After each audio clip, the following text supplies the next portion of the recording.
We come with our hopes and our sorrow, our quirks and our differences, our longings and our anger. We come seeking a place to belong, and we come seeking a place to be free. Together we strive to make a more equitable and safe world, a world where the color of your skin doesn't mean you're more likely to be harmed by a virus or by hate. As we come together, may we grieve, question, organize, and hope. May we learn from and listen to one another, whether we are 5, 15, 35, or over 65. Together, may we be a justice-seeking, loving community. Now, as we go to the Cullen family to light our chalice, our symbol of hope and justice to so many, please join the Cullens as they lead us in our covenant.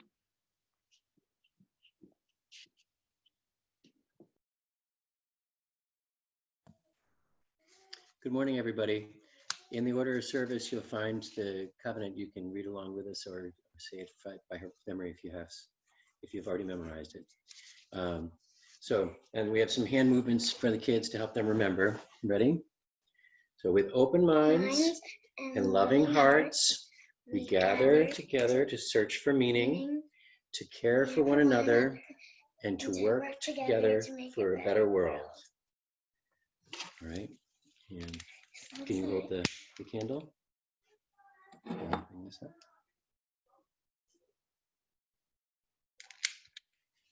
Okay.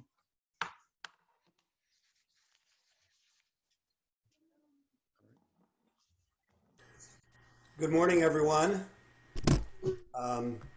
Nice to see you all. We're going to make some music. Our hymn is number 358, Rank by Rank, Again We Stand. And if you have a hymnal, you should go grab it. And if you look in the order of worship, you'll also see there's an interesting melody line that goes up toward the end of each verse. The first verse, it's Higher Truth from Saint and Seer. And the second verse, What They Dreamed Be Ours to Do. And you'll hear that high note in Polly's introduction. So if you want to tap along, hum along, sing along, sometimes I do conducting, pretending that I'm conducting the piano. So whatever you want to do to get into the music, by all means.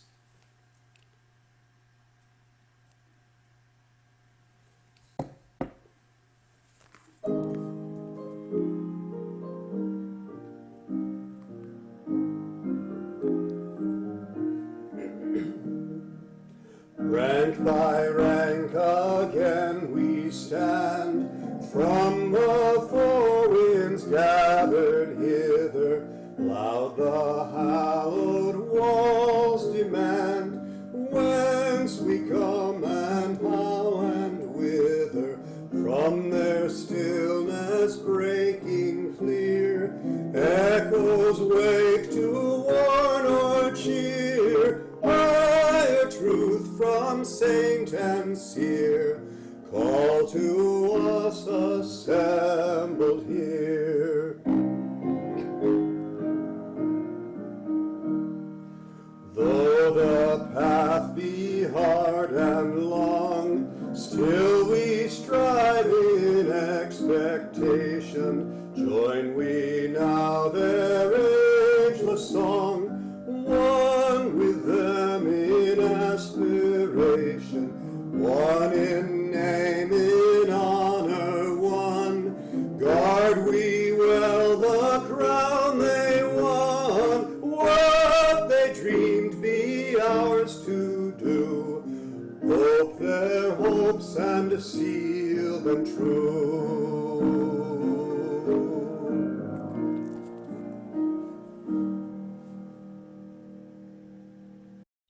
Good morning, everyone. So today for our Time for All Ages, I brought back my Wonder Box. And if I shake it a little bit, you can hear that there's some things in there. So I'm going to actually put out a little table so we can see as I take things out. So let's see. So first in the Wonder Box, there's this. And this.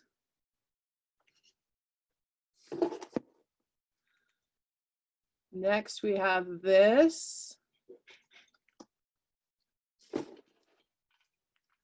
And this. Couple more things. So let's see, we have this. And this. And this. So I'm wondering if we can see a theme here. So all of these things are Legos, and they're different kinds. So there's this one that's quite different. It has some wheels and it's shaped differently. And then we have a longer one that's green. We have lots of different colors of the Legos. This one's long and red. This one's really different. It's got kind of an open kind of thing. So I think that, and then look, this one's even different, more different. And so I think that the Legos always remind me of being a Unitarian Universalist, because we're all kind of different, but we're the same. We're the same thing. They're all Legos, but they all look really different. And when you start putting them together, even though they're different,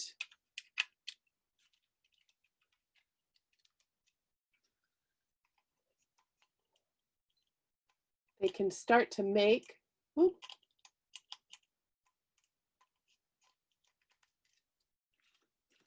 something together. My Lego building skills are not as good as they used to be, I have to admit. But they each keep being different shaped and different sized. And I love that about being Unitarian Universalist, is that even though we're all Unitarian Universalists, that we're allowed to have kind of our own way of being. And together that just makes us stronger and different. And we encourage each other to find the ways that they can be. And it doesn't have to be the same. It can all be different, and it's all still makes us together, Unitarian Universalists. So thank you this morning. It's good to see everyone. Our Time for All Ages with Legos touched on what it means to find your own voice and way of being and sharing it with others. In a similar vein, our reading this morning comes from a sermon from Zur Alex Capitan titled Welcome as a Spiritual Practice. As our congregation is working on its Welcoming Congregation renewal, as well as facilitating the Transforming Hearts presentation today after the service, one of these core aspects of welcome involves this vision of beloved community. The reading lifts up what it means to strive for beloved community and what it means to truly welcome one another as we are. We come here carrying hidden trauma of all kinds, internal scars from childhoods full of landmines, or young adulthoods full of heartbreak, or ongoing depression that is barely held at bay enough to be here today. We have been subject to violence of all kinds, physical, emotional, and spiritual. We come here with a huge diversity of experiences, far more than we think in terms of financial means, educational background, ability, age, sexuality, gender identity and expression, race and ethnicity, relationship and family structure, language, nationality, body size, personality types, spiritual paths, and beliefs. All of us carry weight from feeling different in some way. Maybe we feel that sense of difference most when we are with our families of origin. Maybe we feel it most when we are out in mainstream culture. Maybe we feel it most here in this space. What are you carrying? What would it be like if you could trust unequivocally that you were valued here for the pieces of yourself that make you feel different, not despite those pieces?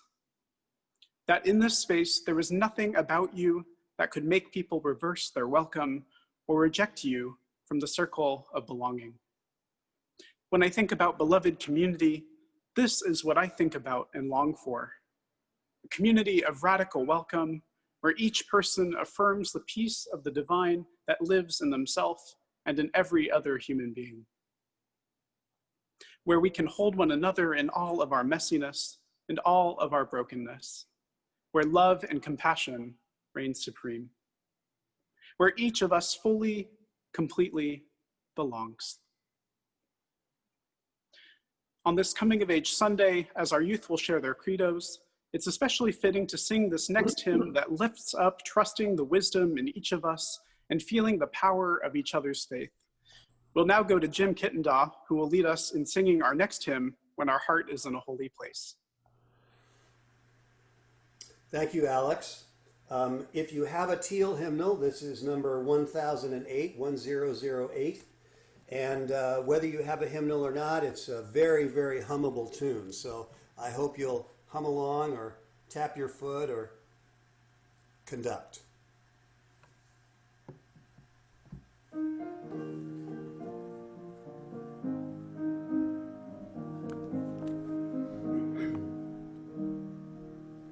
When our heart is in a holy place, when our heart is in a holy place, we are blessed with love and amazing grace.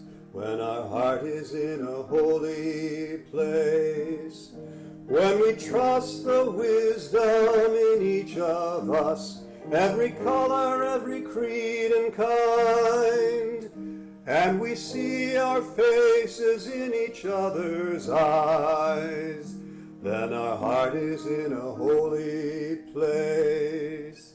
When our heart is in a holy place, when our heart is in a holy place, we are blessed with love and amazing grace. When our heart is in a holy place, when we tell our story from deep inside, and we listen with a loving mind, and we hear our voices in each other's words, then our heart is in a holy place. When our heart is in a holy place, when our heart is in a holy place, we are blessed with love and amazing grace. When our heart is in a holy place, when we share the silence of sacred space, and the God of our heart stirs within, and we feel the power of each other's faith, then our heart is in a holy place. When our heart is in a holy place, when our heart is in a holy place, we are blessed with love and amazing grace. When our heart is in a holy place, when our heart is in a holy place. Today is a holy day, and holy simply means set apart, special. And this annual service of coming of age is akin to the tradition, other traditions when they have in the Jewish tradition with bar and bat mitzvahs, or in the Christian tradition of making profession of faith. Today, this is the day that our ninth graders make their own expression of religious identity and who they are. In Unitarian Universalism, we don't ask students to memorize any particular sacred scriptures or learn a language. We ask them in some ways to do something harder. We ask them to look within, to ask questions of themselves and of the world, and to name for themselves what they believe. What are the values and the beliefs that shape how they engage with the world, how they understand who they are, how they understand how they want to be in the world. So today we're going to hear from two of our ninth graders, Bryn Leonard and Will Shemita Brand. And our first credo, or statement of belief, comes from Bryn Leonard. This pandemic was definitely not something I expected to happen, nor did I expect to spend my quarantine days working with horses. My name is Bryn, and I am here today to talk about my beliefs. A week after the unexpected school closure, I got a job volunteering to take care of the horses at Barrel Farm. For 3 to 4 times a week, I wake up at 7 in the morning and begin my 8-hour day of cleaning stalls, sweeping the barn, feeding the horses, and other such chores. It may sound like torture to non-horse people, but I have never learned so much in these past 2 months. I've been obsessed with these animals since I was a little girl, and after years of persuasion, my parents finally let me take lessons when I was 12 years old. Horses are intelligent and sensitive creatures who can teach us a lot about life. Instead of just taking an hour lesson once a week, I now spend countless hours with them, on the ground and in the saddle. The first thing I believe is that everybody needs a friend. When a horse named Titan finished his long recovery after a leg surgery, we prepared to get him used to being ridden again. While one of the adult trainers rode Titan, I rode alongside on another horse who was Titan's friend to keep him company, which shows that we all need a friend to get through the hardships of life, even horses. Before I came to the farm, whenever I made a mistake, I would dwell on it for days. I felt as if making a mistake was unacceptable, and I had to be perfect. Now I've realized that mistakes are inevitable, and they teach us new ideas. I have already lost count of how many mistakes I have made at the farm. For instance, I've gotten trampled by a horse twice. I had a horse escape on me and run into the middle of a busy road. I accidentally dropped a bale of hay on someone's head, and many more. I believe that mistakes are part of the learning process in life and can teach us so many things. My last belief, and I think is the most important, is that we all need courage to get through life. Horses have taught me to keep my head up and persevere in times of uncertainty and chaos. I was out on a trail ride on a large horse named Murray. He is enormous compared to me, since I'm only 5'1". I even had to climb onto the top of a table to mount him, and even still had trouble getting in the saddle. We rode around in the woods for about an hour, and it was going great. As we were leaving the woods on our way to go back home, everything turned to chaos. Murray unexpectedly spooked. He galloped off at 30 miles per hour, and all I had the power to do was pull back on my reins and try my best to get him to slow down. But it was no use. So many thoughts were flying through my head, but I remember thinking that I had to breathe and keep calm. We were nearing the end of the reserve. The gate that keeps vehicles out was coming in closer into view. I took a deep breath, held my head up high, and I made a split-second decision to steer Murray towards a large wooden trail sign that was situated next to the gate, because I know from experience that horses will stop if an obstacle that's taller than them is blocking their way. I quickly found out that my solution wasn't going to work, so Murray swerved to the left at the last possible minute and jumped over the 4-foot solid metal gate. Let's just say that was the highest I've ever jumped. If I had let fear overcome me in the situation, I would have undoubtedly fallen off and gotten seriously injured. My use of courage allowed me to steady myself and keep my head up high. Even though my initial plan failed to work, I still persevered and managed to stay on over the jump, and both Murray and I remained unharmed. I believe that even in the time of crisis, life still goes on. These horses teach us that even with the absence of the usual riding lessons they partake in, they still have to be loved and cared for, just like us as human beings, with our absence of routine. The stories I have shared today of friendships, mistakes, and courage that I have experienced from working at the farm have all shaped my beliefs and my outlook on life. I believe we should look for the silver lining and take chances on new adventures that life brings us. In every adventure, there is always an opportunity to learn something new, even during a pandemic. Don't worry, I still long to go back to school. But in the meantime, working at the farm will do just fine. Thank you. For this morning's offering, half of the undesignated funds will be shared with Family Promise Metro West. Family Promise's mission is to help homeless and low-income families to achieve sustainable independence.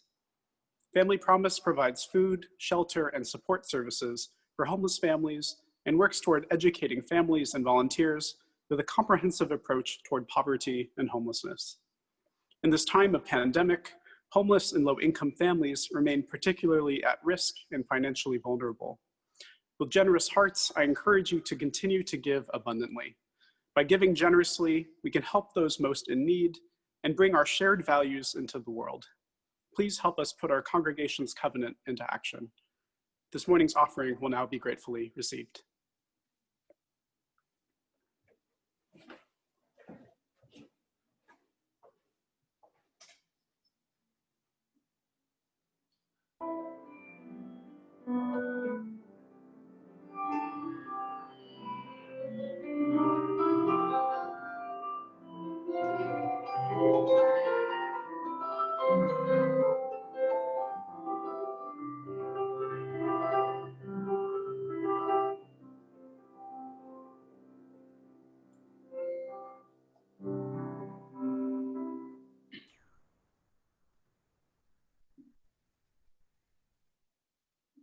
I am Kathy Schmidt, a lay minister here at First Parish. This is the time in our service that we set aside to name our joys and our sorrows. As I light this first candle, I wish to name sorrows we hold. We hold all those in Minneapolis and all around this country who are experiencing racial injustice and who are moved to protest against racial injustice. We hold all those who struggle with the ongoing uncertainty of their lives and with their mental health. And we hold all those who continue struggling with grief, with their health, and with economic hardship. As I light this second candle, I name the joys we hold.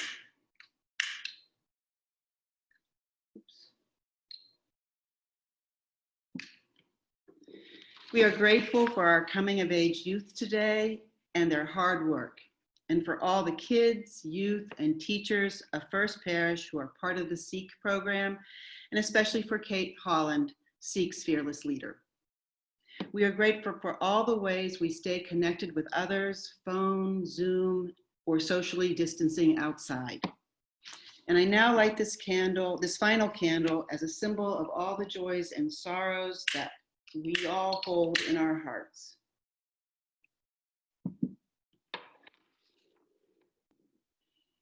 If you wish, please join us on Zoom at 11 a.m. for a time of sharing our personal joys and sorrows with one another. Please just rejoin the main session after the coffee hour breakout groups. As we hold all of these joys and sorrows in our hearts, spoken and unspoken, please join me in a moment of stillness.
Entering now into our time of prayer this morning, I invite you to pause and rest in this space, taking a deep breath in and out. Taking another deep breath in and out.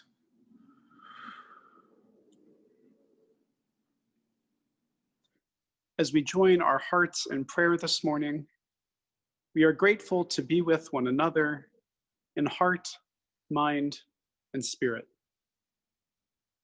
After a week of so much pain, so much loss and heartache, we cherish this moment of bringing to this space all of who we are and all that we are wrestling with. In this moment, we pray for the life of George Floyd and his family, as well as all those who face persecution and death at the hands of racial injustice and white supremacy. Our values call us to lift up Black lives and the lives of people of color, especially as we witness how Black and brown lives have continued to be undervalued and diminished. May our hearts be moved to that holy place where we might deeply listen and see our faces in each other's eyes. May we be moved in our own lives to take direct action against white supremacy and racial injustice in all of their forms.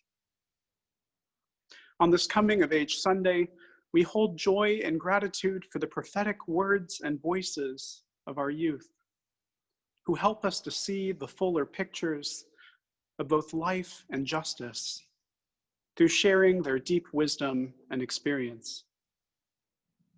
Through hearing their credos, we find hope for a better world, for the beloved community we seek to realize, in which each one of us belongs and is welcomed as we are. In this time when our political and social divisions seem insurmountable, may we be united as we continue to face this pandemic and assist those who are at the margins. When we find ourselves needing hope, may we especially remember this community that holds each of us in a love greater than ourselves. May we be called to places in our lives where we can share this love with others as we continue to work toward a better world. May it be so. Amen. Our next credo comes from Will Shemeda Brand. And while the pandemic has created limitations in some ways, and we're meeting online instead of in person, it also creates opportunities to do new things a new way. So today I will share a video of Will giving his credo. Thoughts on religion. This past year, I've been asked to think about what I believe, how I think, and how I feel about religion and God. I've been able to have some great conversations about this. God and religion can be powerful. They can give people togetherness, a sense of purpose and belonging, a moral compass, a sense of direction, and a way to discern right from wrong, a way to feel more significant in our own lives. However, religion and God are both weighted words. If we don't remember that everyone else is just as significant as we are, religion can be abused. People can use religion to create divisions between themselves and others, cite their own opinions as fact, and leverage them for their own gain. My belief is that it's wonderful if a religion makes you happy, and it gives you a sense of purpose. Whatever it gives you, embrace it. Be happy about it. Doesn't mean that you should force other people to agree with you. They should be allowed to find the same feeling themselves through their own exploration.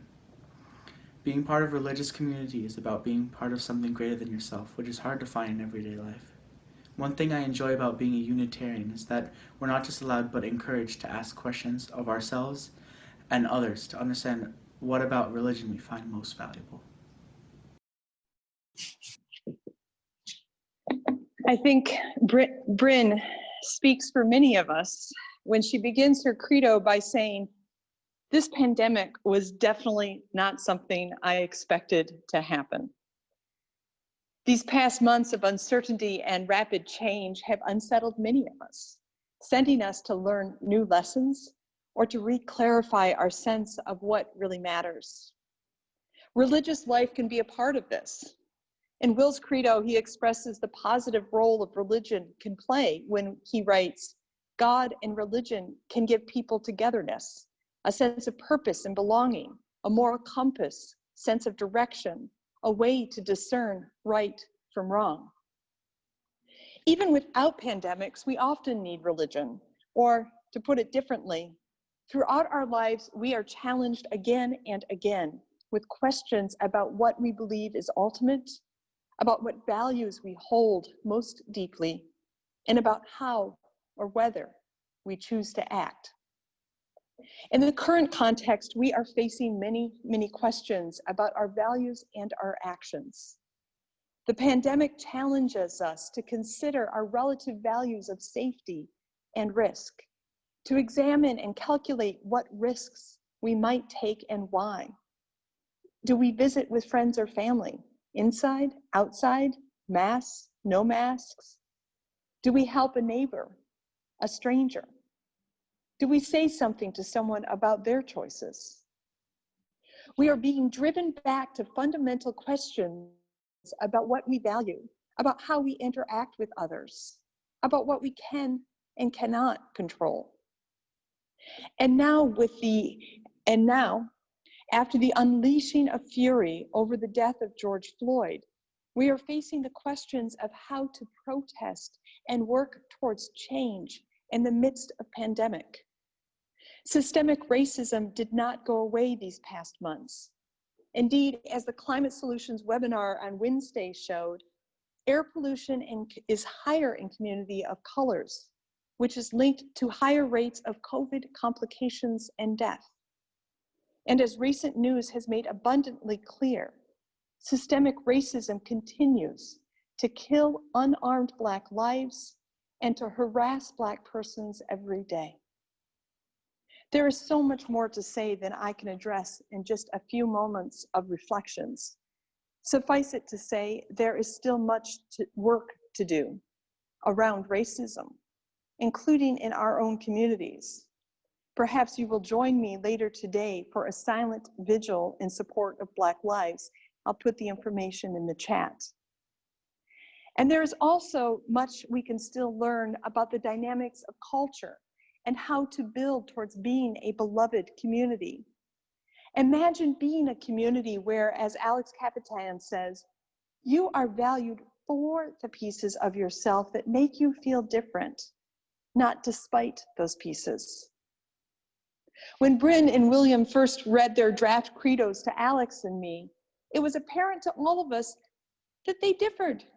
I enthusiastically told them, perfect, because each credo reflected who they were, their ways of thinking, their values, their ways of expressing themselves. Unitarian Universalism is not an easy religion. Yes, we value freedom of belief, but we also ask you to wrestle with what you believe. As Will said, we are not just allowed, but encouraged to ask questions of ourselves and others. Furthermore, we are asked to do this in a community that values justice, equity, and compassion in human relations. How then do we live in this tension of valuing personal freedoms and just, equitable, compassionate community? This is not an easy tension to live within, but it is what we are asked to do as Unitarian Universalism and as citizens in a country where personal choices can not only spread COVID, but can also tragically lead to the death of another through our actions or our inactions. If you were to write a credo, what would it say? Would naming your values help to ground you in this tumultuous time, or perhaps inspire you to different actions? Living in this time, we might sometimes feel like we are riding a large, out-of-control horse, but maybe like Bryn, we might find our courage to hold steady. Perhaps if we do, we might just persevere as we learn something new from our experiences and our questions. Not all of what we question or learn may be easy. such as engaging in the work of anti-racism or building a truly welcoming congregation.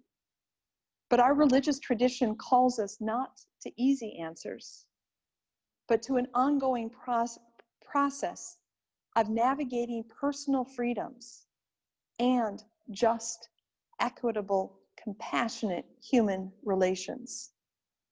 May it be so. Amen.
Thank you for being part of this service today, for listening and enjoying and learning from our youth, as I did. I am sad to have coming of age end. Now, as our benediction, sustained by our connections to each other and to all that is holy, let us be beyond these walls, bringing more light and life, love, and justice to our shared community. Amen. Shouldn't unmute until after.